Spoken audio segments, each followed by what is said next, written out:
Değerli izləyicilər, videonu bəyənib kanala abunə olun ki, hər kəs son xəbərlərdən anında məlumatlansın.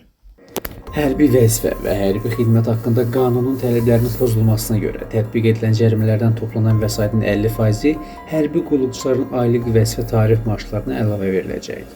Xəbər verilir ki, bu Prezident İlham Əliyevin fərmanı ilə təsdiqlənən hərbi vəzifə və hərbi xidmət haqqında qanuna edilən dəyişiklikdə əksini tapıb.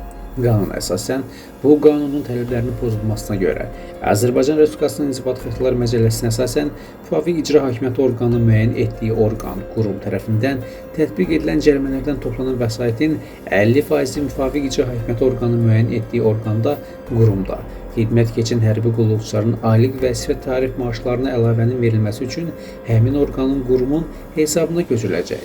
Həmin vəsaitdən istifadə qaydası müvafiq icra hakimiyyəti orqanının müəyyən etdiyi orqan, qurum tərəfindən müəyyən ediləcək.